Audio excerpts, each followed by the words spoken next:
Hi friends, Karthi Revathi சீரியலை பற்றி தான் நம்ம இந்த வீடியோக்குள்ளே நம்ம பார்க்க போகிறோம். வாங்க நம்ம வீடியோக்குள்ளே போகலாம்.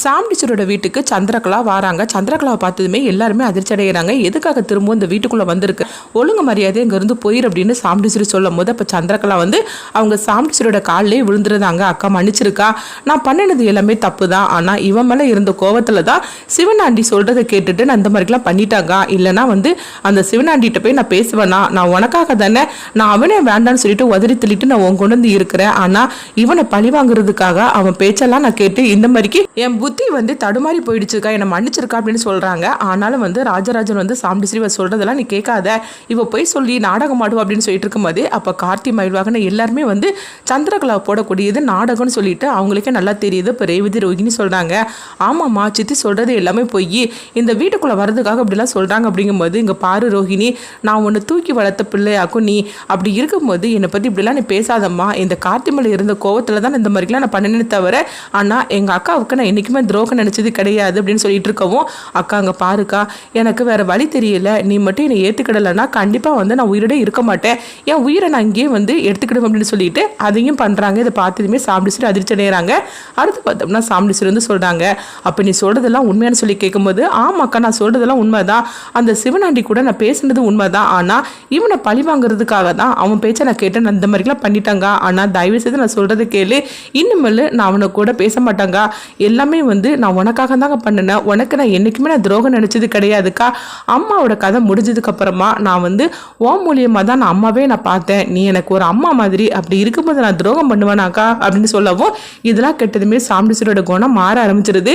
சந்திரகலா, அப்போ உண்மையிலேயே நீ அவங்க கூட பேசல அப்படிங்கும்போது, அக்கா நான் பேசலக்கா அப்படிங்கும்போது, இல்லை சந்திரா நீ வேணா சொல்லு, அவங்க கூட சேர்ந்து வாழணும்னு சொல்லி நீ ஆசைப்பட்டேன்னா சொல்லு, அவங்க கூட சேர்ந்து வாழ வைக்கிற. அப்படிங்கும்போது, அக்கா நான் தான் அவன் வேண்டான்னு சொல்லிட்டு இருக்கிறேன், அப்படி இருக்கும்போது அவங்க கூட நான் எப்படிக்கா சேர்ந்து வாழ நான் ஆசைப்படுவேன், அப்படி நான் ஆசைப்பட்டாக்கி என் ஆசைக்கு நீ கண்டிப்பா தடையா இருக்க மாட்டேன்னு எனக்கு தெரியாதா என்ன, ஆனா என் மனசுல அந்த எண்ணம் எதுவுமே கிடையாது, எனக்கு வாழ்நாள் ஃபுல்லா நான் உன் கூட தான் இருக்கணும், அதுதாங்க எனக்கு வேணும், அதனால தயவு செஞ்சு வெறுத்துறாதக்கா அப்படின்னு சொல்லிட்டு இருக்கவும், சரி அப்போ உனக்கு அவனுக்கு சம்பந்தம் இல்லைன்னா உன் கழுத்துல கிடக்கிற தாலியை ஊர் பஞ்சாயத்துல வச்சு கலட்டி அவன் கையில நீ கொடுத்துரு அப்படின்னு சொல்லவும், இது கிட்டதுமே சந்திரகலாவுக்கு தூக்கி வாரி போடுது. என் புருஷ கட்டின தாலியை அவர் கையில நீ கலட்டி கொடுக்க சொல்றியா அப்படின்னு சொல்லவும், நம்மளுக்கு வேற வழி தெரியல, இதுக்கு நம்ம சம்மதிச்சு தான் ஆகணும், அப்பந்தான் அந்த வீட்டுக்குள்ள நம்ம பழைய மாதிரி இருக்க முடியும்னு சொல்லிட்டு ஒரு கட்டத்துல சந்திரகலா அதுக்கும் சம்மதிச்சிருந்தாங்க. இதை கேட்டதுமே கார்த்தியும் ரேவதியும் அதிர்ச்சி அடைகிறாங்க. அப்போ மயில்வாகனும் ராஜராஜனும் பாக்குறாங்க, இவங்க எந்த எல்லைக்கு போக தயாராகிட்டாங்க அப்படின்னு சொல்லிட்டு அவங்க நினைக்கவும்,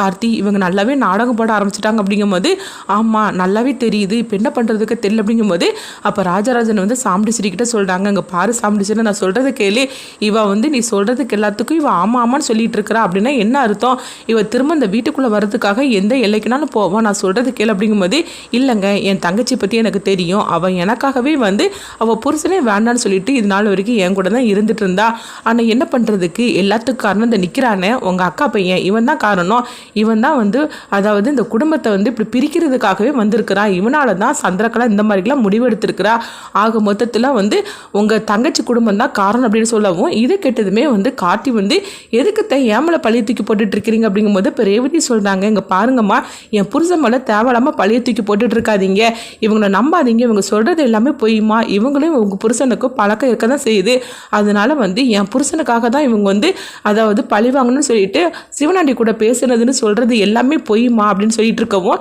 உங்களை பழி வாங்குறதுக்காக தான் சிவனாண்டி கூடயே இவங்க இருக்கிறாங்க அப்படிங்கும்போது, அக்கா நான் சொல்றது கேளுங்கக்கா, இவ சொல்றது எதுவுமே நம்பாதக்கா அப்படின்னு சொல்லிட்டு இருக்கும்போதே உடனே சாம் டீச்சர் அதுதான் நான் சொல்றத கேட்டு அவள் நடக்குதுன்னு சொல்லிட்டால, அவள் தான் சிவனாண்டிக்கும் அவளுக்கு எந்த சம்மந்தம் இல்லைன்னு சொல்லிட்டா, அது மட்டும் இல்லாமல் தாலியை கலட்டுறதுக்கும் சம்மதிச்சுட்டா, இதுக்கு மேலே என்ன இருக்கும் அப்படின்னு சொல்லிட்டு அடுத்ததான் ஊர் பஞ்சாயத்தை கூப்பிடவும், அப்போ உடனே சிவனாண்டி முத்துவேல் வராங்க, அது மாதிரி சாம் டீச்சரையும் குடும்பத்தோடு அங்கே போகவும் இப்போ சந்திரகலாம் வந்துருந்தாங்க. அப்போ சாம் டீச்சர் சொல்றாங்க, இந்த மாதிரிக்கு என் தங்கச்சிக்கும் சிவனாண்டிக்கும் அவங்க ரொம்ப நாளாவே பிரிஞ்சு தான் இருக்கிறாங்க, அப்படி இருக்கும்போது அவன் கெட்டின தாலி என் தங்கச்சி கழுத்துல இருக்கக்கூடாதுன்னு சொல்லி நினைக்கிறேன், அதனால காசு வெட்டி போட்டதுக்கு அப்புறமா இந்த தாலியை கழட்டி அவன் கையிலே கொடுத்துட போறா, இது என் தங்கச்சி எடுத்த முடிவு அப்படின்னு சொல்லவும், இது கிட்டதுமே சிவனாண்டி அதிர்ச்சி அடைகிறாங்க. அப்ப சந்திரகலா ஆமாங்கிற மாதிரிக்கு அவங்க கண்ணாசைக்கவும், அப்போ சந்திரகலா இப்படி சொல்றதை பார்த்துட்டு சிவனாண்டி நினைக்கிறாங்க ஏதோ ஒன்று நடந்திருக்குது, சரி இது எல்லாமே சந்திரகலா அவ இஷ்டம் இல்லாம நடக்காது, அதனால அது அப்புறமா நம்ம கேட்டுக்கிடலாம், ஆனா வேற என்ன பண்றதுக்கு,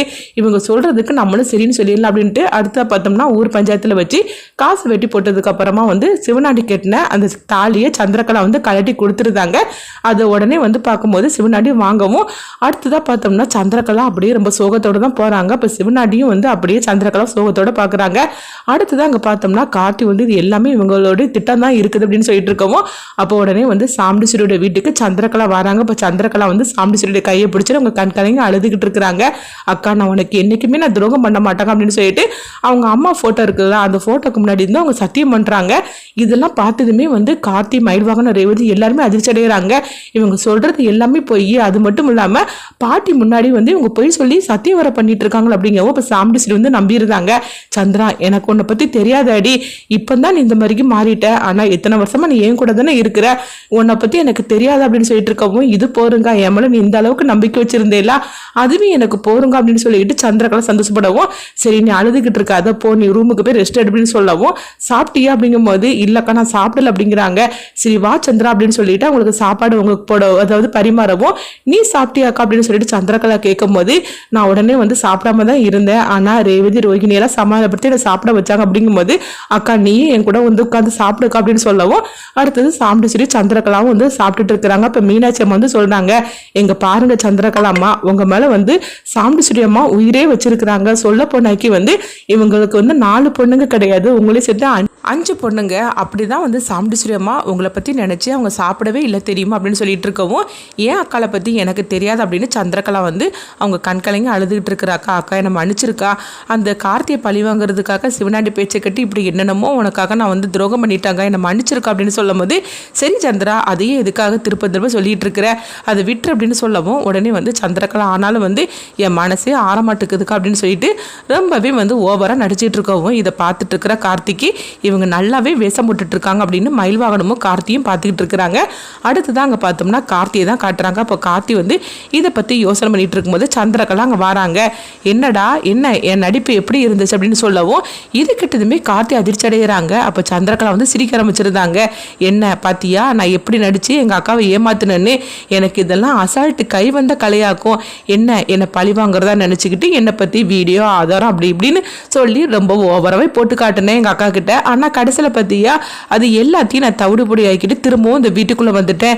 எதுக்காக அந்த வீட்டுக்குள்ளே வந்தேன், உன்னை நான் சும்மா விட மாட்டேன். அதே மாதிரிக்கு எங்கள் அக்காவை பழி வாங்கணும்னு நான் பல வருஷமாக நான் வந்து காத்துட்டு இருக்கிறேன். அப்படி இருக்கும்போது இதெல்லாம் தூக்கி எறிஞ்சிக்கிட்டு நான் பாட்டுக்கு வீட்டை விட்டு போயிடுவேன்னா என்ன, பார்த்தியா இந்த வீட்டுக்குள்ளே வர்றதுக்காக என் உயிரை கூட நான் பணயமாக வச்சிருக்கிறேன். அப்படின்னா என்ன அர்த்தம், எங்கள் அக்கா மேலே நான் எந்த அளவுக்கு கோவமாக இருக்கிறேன்னு அர்த்தம். அது மட்டும் இல்லாமல் ஒன்றையும் நான் சும்மா விட மாட்டேன். இப்போ நான் வந்துட்டோம்ல இனிமேல் தான் இருக்குது என்னுடைய ஆட்டமே அப்படின்னு சொல்லவும் உடனே கார்த்தி வந்து சொல்கிறாங்க. ஆனால் உங்களுக்கெல்லாம் மனசாட்சியே கிடையாதா, உண்மையிலே சொல்லப்போனால் அத்தை வந்து ரொம்பவே பாவம் தான், ஆனால் உங்களை போய் இந்த அளவுக்கு நம்பி திரும்பவும் அவங்க வீட்டுக்குள்ளே விட்டுட்டாங்களே, உங்கள் மேலே அவங்க எந்த அளவுக்கு பாசம் வச்சுருந்தா உங்களை நம்பி இந்த மாதிரி வீட்டுக்குள்ளே அவங்க வந்து விட்டுருப்பாங்க. இதே இடத்துல வேற யார் இருந்தாலும் சரி தான் கண்டிப்பாக வந்து அவங்க மன்னிச்சிருக்க மாட்டாங்க. ஆனால் அப்படிப்பட்ட அத்தையை போய் நீங்கள் பழி வாங்குறதுக்காக இருக்கிறீங்களே, நான் இருக்கிற வரைக்கும் அது கண்டிப்பாக நடக்காது. அப்படிங்கும்போது உன்னையே பாரு, நான் அந்த வீட்டை விட்டு நான் விரட்டி அடிக்கிறேன், அதுக்காக தான் நான் திரும்ப வந்திருக்கிறேன் அப்படிங்கிறாங்க. இதை கேட்டுட்டு கார்த்தி அதிர்ச்சி அடைகிறாங்க. அடுத்தது என்னெல்லாம் நடக்க போகுதுங்கிறத வெயிட் பண்ணி பார்க்கலாம்.